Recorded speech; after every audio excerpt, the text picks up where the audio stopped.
এই সোল্ডারিং আয়রনটি আপনাদের প্রতিটি সমস্যাকে খুব সুন্দর করে সমাধান করে দিবে। এটার মধ্যে রয়েছে টেম্পারেচার কন্ট্রোল সিস্টেম, অর্থাৎ এটার সাহায্যে আপনি আপনার প্রয়োজন অনুসারে তাপমাত্রাকে কম বেশি করতে পারবেন। প্লাস এটার মধ্যে একটা ডিজিটাল ডিসপ্লে দেওয়া আছে, যেটার মধ্যে আপনি টেম্পারেচারটা দেখতে পারবেন যে কত ডিগ্রি সেলসিয়াসে সোল্ডারিং আয়রনটা হিট হচ্ছে। আসসালামু আলাইকুম বন্ধুরা, আজকের এই ভিডিওতে এই সোল্ডারিং আয়রনটি রিভিউ করব, প্লাস বিস্তারিত আলোচনা করব এবং সোল্ডারিং আয়রন বিষয়ে অনেক কিছু আলোচনা করব। তো শুরুতেই বলে দেই যে সোল্ডারিং আয়রনটি আপনি কোথা থেকে কিনতে পারেন। আপনারা শুধু এই নাম্বারে কন্ট্যাক্ট করুন, এখানে একটা নাম্বার ভাসতেছে স্ক্রিনে আপনারা দেখতে পারতেছেন। তো হোয়াটসঅ্যাপে মেসেজ দিতে পারেন বা কল দিতে পারেন, বাংলাদেশের যে কোনো প্রান্ত থেকে আপনারা অর্ডার করতে পারবেন। তো এই যে আমাদের সেই সোল্ডারিং আয়রনটা, সোল্ডারিং আয়রনের গায়ে লেখা আছে digital display ceramic thermostatic electric soldering iron, বিশাল বড় নাম, যাই হোক। তো এটার এখানে লেখা আছে দেখুন যে 180 ডিগ্রি সেলসিয়াস থেকে 480 ডিগ্রি পর্যন্ত এটা হিট হতে পারবে। আর বিপরীত পাশে সোল্ডারিং আয়রনটার বিষয়ে যাবতীয় সব ডিটেলস দেওয়া আছে, এখান থেকে আপনারা পড়ে নিতে পারেন। আর ভিডিওতে তো আমি বলবোই। তো এটা আনবক্সিং করা যাক। তো আনবক্সিং করার পরে হাতে নিয়েই একটা প্রিমিয়াম ফিল আসছে যে মোটামুটি ভালো মানের একটা সোল্ডারিং আয়রন এটা। তো এটা ধরে অনেক কমফোর্টেবল ছিল, সামনে রাবারের গ্রিপ আছে, ধরে সেই মজা। আর তারের কোয়ালিটিতে যদি আসি, তারের কোয়ালিটিটাও যথেষ্ট ভালো ছিল, মোটামুটি কোয়ালিটিফুল আছে তারটা, অত সহজে ছিঁড়বে না বা ভাঙবে না। আর প্লাগের কোয়ালিটি যদি বলি বন্ধুরা, প্লাগটা খুবই ভালো। নর্মালি আমরা কিন্তু সোল্ডারিং আয়রনে এরকম প্লাগ দেখি না, এটা অনেকটা ভালো এবং অনেক শক্ত মজবুত, সহজে ভাঙবে না বা ছিঁড়ে আসবে না ওইখান থেকে। আর সোল্ডারিং আয়রনের সামনের অংশে একটা রাবারের গ্রিপ দেওয়া হয়েছে, ফলে কাজ করে খুব মজা, হাতে নিয়ে অনেক আরাম পাওয়া যায়, নরম নরম একটা ফিল আসে, হাতে অনেক ভালো গ্রিপ করে। আর এখানে দেখুন ডিসপ্লে দেওয়া আছে এবং প্লাস মাইনাসের দুইটা পয়েন্ট দেওয়া আছে। ডিসপ্লেতে আপনারা টেম্পারেচার দেখতে পারবেন যে কত ডিগ্রিতে হিট হচ্ছে, আর এখানে লাল কালার একটা বটন আছে প্লাস লেখা, ওইটাই টিপলে টেম্পারেচার হাই হবে এবং মাইনাসটাই টিপলে টেম্পারেচার লো হবে।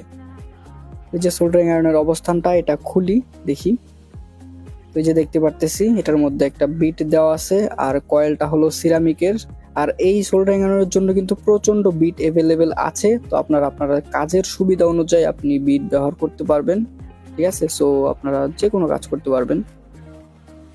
এখন আরেকটা প্রোডাক্ট দেখাই বন্ধুরা, সেটা হলো এই সিলিকনের প্যাডটা। এটা আপনারা আপনাদের টেবিলে ব্যবহার করতে পারবেন, কাজকে আরো সুবিধা করে দেয় এবং এটা কিন্তু ফায়ার প্রুফ, অর্থাৎ এটা 500 ডিগ্রি সেলসিয়াস পর্যন্ত সহ্য করতে পারে। এটা সোল্ডারিং আয়রনের তাপমাত্রা কিচ্ছু হয় না, সো টেবিলে অনায়াসে ব্যবহার করতে পারবেন। চলুন আর একটু বিস্তারিত দেখি। সিলিকন প্যাডটার দৈর্ঘ্য হলো 18 ইঞ্চি এবং প্রস্থ হলো 12 ইঞ্চি, যথেষ্ট বড়। আপনি আপনার টেবিলে খুব সুন্দর করে ব্যবহার করতে পারবেন। আর এদিক দিয়ে দেখুন পার্টস রাখার জন্য জায়গা আছে, অর্থাৎ ছোট ছোট ক্যাপাসিটর রেজিস্টর রাখতে পারবেন। এখানে দেখুন 3টা বক্স করেও দেওয়া আছে। এখানে আপনি ছোট ছোট ট্রানজিস্টর, রেজিস্টর, ক্যাপাসিটর, ডায়োড, এখানে যা ইচ্ছা আপনি রাখতে পারেন। আর এগুলো কিন্তু লেগে যায়, ফলে এই জিনিসগুলি হারাবে না। আর এদিক দিয়ে আপনি টুলস রাখতে পারবেন, ছোট ছোট টুলস লাইক স্ক্রুড্রাইভার বা টেস্টার, এরকম জিনিসপত্রগুলি আপনি কিন্তু এখানে হোল্ড করে রাখতে পারবেন। ফলে কি হবে, যেখান থেকে আর ছুটে হারাবে না, বা কাজের সুবিধা অনুযায়ী আপনি এখান থেকে নিয়ে ব্যবহার করতে পারবেন। আর এইভাবে টেবিলে রেখে এখানে আপনার কাজ করতে পারবেন খুব সুন্দরভাবে।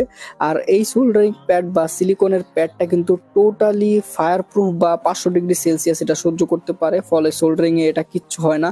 তাতাল যদি এটার মধ্যে ধরেও রাখেন তবুও কিচ্ছু হয় না। তো দেখুন আমার তাতাল বা সোল্ডারিং আয়রনটা ফুল হিটে আছে, এখানে 350 ডিগ্রি সিলেক্ট করা আছে, এটা কিন্তু যথেষ্ট গরম। তো এই দেখুন আমি এখানে ধরতেছি, তবুও কিন্তু এই প্যাডটার কিচ্ছু হবে না। আপনাদের আমি আরো ভালো করে দেখাচ্ছি। রিয়েল ইলেকট্রনিক্স অলওয়েজ রিয়েল ভাবে দেখায় সবকিছু, মিথ্যা কিচ্ছু না। তো এই দেখুন আমি একদম সোল্ডারিং আয়রনের লিডটাকে এইটার সামনে দিয়ে গলাচ্ছি, তবুও কিন্তু কিচ্ছু হচ্ছে না। সোল্ডারিং আয়রনের লিডটা গলে যাচ্ছে, তবুও এটা কিচ্ছু হচ্ছে না। আরে কি হইলো, পড়ে গেল নাকি? আচ্ছা দেখি সামনে গিয়ে দেখি কি হলো। এই দেখুন বন্ধুরা, এখানে কিন্তু কিছুই হয় নাই। ওই লিডের যে একটু লিকুইড থাকে সেটা ভরে গিয়েছিল, কিন্তু একটু পুড়ে নাই, কোনো পুড়বেই না, সেই একটা জিনিস, তাই না? তো এখন আবার সোল্ডারিং আয়রনে ফিরি। তো সোল্ডারিং আয়রনটা এখন প্লাগ ইন করে দিব 220 ভোল্টে। তো এই যে দিয়ে দিলাম। এখন এটা 350 ডিগ্রিতে সিলেক্ট করা আছে, অর্থাৎ এটা 350 ডিগ্রিতে হিট হবে, অটোমেটিক কাট হয়ে যাবে, 350 ডিগ্রির উপরে কিন্তু যাবে না, ঠিক আছে। এখানে মিটারে শো করবে। এখন এখানে দেখুন মাইনাস যেই পয়েন্টটা আছে বা সাদা কালারের যে পয়েন্টটা, সেটা যদি আমরা টিপবো এই সুইচটা, তো টিপার পরে কি হবে যে সেলসিয়াসটা কমবে, তাপমাত্রাটা কমতে থাকবে। একটা করে পুশ করলে 5 ডিগ্রি সেলসিয়াস করে কমবে। তো দেখুন 300 ডিগ্রিতে নিয়ে আসছি, অর্থাৎ এখন এই সোল্ডারিং আয়রনটা 300 ডিগ্রি সেলসিয়াসে হিট হবে। আবার যখন এই প্লাস আইকনটা প্লাস সুইচটা টিপ দিব, তখন এটা আমাদের টেম্পারেচারটা বৃদ্ধি পাবে, অর্থাৎ আরো বেশি হিট হবে এটা। তো দেখুন সোল্ডারিং আয়রনটা সর্বোচ্চ হিট হলো 480 ডিগ্রি, যেটা অনেক বেশি। এত হিট আমাদের প্রয়োজন হয় না, নর্মালি 400 ডিগ্রি বা 415 ডিগ্রিতে ইনাফ একদম বড় বড় সোল্ডারিং করার জন্য। এত হাই টেম্পারেচারের দরকার নাই ভাই, বিট মিট সব নষ্ট হয়ে যায় এত হাই টেম্পারেচারে গেলে। তো এটা আমরা 380 ডিগ্রিতে কাজ করতে পারি। সোল্ডারিং আয়রনটায় 350 ডিগ্রিতে রেখে আপনি নর্মাল কাজগুলি করতে পারবেন, ছোট ছোট সোল্ডারিং। বা যদি এর চার একটু বড় হয় তাহলে 385 ডিগ্রি সেলসিয়াস বেস্ট, আমি কাজ করে বুঝতে পেরেছি। তো এখন 350-এ রাখি, এটা দিয়ে মোটামুটি কাজ করা সম্ভব। যে ছোট ছোট সোল্ডারিং গুলো আছে সেগুলো একদম প্রপার ভাবে করা যায়। আর আরেকটা জিনিস বন্ধুরা, এই সোল্ডারিং আয়রনটা কিন্তু টেম্পারেচার মনে রাখতে পারে। আমি কিন্তু 350 ডিগ্রিতে রেখে এটাকে প্লাগ ইন করলাম, আবার প্লাগ আউট করলাম, তাহলে কি হলো যে আবারও 350 ডিগ্রি আছে। আপনি এটার মধ্যে যতবারই খুলেন লাগান না কেন, আপনি যে তাপমাত্রাটা এটার মধ্যে সেট করে রাখবেন ওই তাপমাত্রাটাই থাকবে প্রতিবার। তো এটা কিভাবে মনে রাখে সেই রকম একটা সিস্টেম, ওই মনেই রাখতে পারে, সোল্ডারিং আয়রনটা মনে রাখতে পারে যে কত ডিগ্রিতে রাখছিলাম। তো ভালো একটা জিনিস, কিন্তু আপনার বারবার আর এটাকে সিলেক্ট করতে হবে না। আপনার জন্য যেটা ভালো হিট সেই হিটটা কিন্তু আপনি এখানে রাখতে পারবেন। আবার যদি আপনি সোল্ডারিং আয়রনটা একদম 400 ডিগ্রি বা 450 ডিগ্রি এরকম টেম্পারেচারে রেখে অনেকক্ষণ রেখে দেন সাইডে, তাহলে কি হবে যে বিটটা কিন্তু প্রবলেম হয়ে যাবে, বিটে তখন আর ভালো করে রাং ধরতে চাইবে না। সো একদম হাই টেম্পারেচারে রেখে কিন্তু সোল্ডারিং আয়রনকে রেস্ট করতে দিবেন না বা পাশে রেখে দিবেন না বেশিক্ষণ। তো এই যে দেখুন বন্ধুরা, খুব সুন্দরভাবে একদম সেইভাবে সোল্ডারিং লিডকে গলাতে পারে। আর এটা দিয়ে সেরকম সমস্যা হবে না যে অতিরিক্ত হিট হচ্ছে বা কম হিট হচ্ছে, একদম পারফেক্ট একটা হিটের মধ্যেই থাকবে। তো এই দেখুন পিসিবিতে সোল্ডারিং করতেছি। এটা আমি বন্ধুরা একদিন ব্যবহার করলাম, একটা না অনেকক্ষণ ব্যবহার করেছি, অনেক কাজ করেছি। সো এটা আমার কি অনেক ভালো পারফরমেন্স দিয়েছে, সেরকম কোনো সমস্যা হয়ই নাই একদম। এমন সোল্ডারিং আয়রন ইউজ করছি আমি প্রায় অনেকগুলা, যেগুলাতে টেম্পারেচার কম বেশি করা যায় না। সেগুলো ইউজ করার পরে আমি দেখতে পাচ্ছি যে বিট নষ্ট হয়ে যায় বা বিটে কিছুদিন পর রাং ধরে না, ভালো করে সোল্ডারিং হয় না, কিন্তু এটার মধ্যে সেই সমস্যাটা হবে না। তো এখন একটা ব্যাটারিতে সোল্ডারিং করতেছি বন্ধুরা। যখন আপনি একটু বড় সোল্ডারিং করবেন, লাইক এরকম ব্যাটারিতে সোল্ডার করবেন বা একটু বড় লেভেলের সোল্ডারিং, তখন আপনারা 350 ডিগ্রি সেলসিয়াসে কিন্তু হবে না। তখন আপনাদের আরো টেম্পারেচার বাড়াতে হবে, 400 ডিগ্রিতে যেতে হবে বা 415 ডিগ্রি সামথিং এরকম রাখবেন। এটা কিন্তু অনেক বেশি হিট, 400 ডিগ্রির উপরে না যাওয়াই ভালো, এটাই একটা ভালো হিট। 400 ডিগ্রির উপরে দিয়ে কাজ করলে বিট কিন্তু নষ্ট হয়ে যায়, বিটে রাং ধরতে চায় না।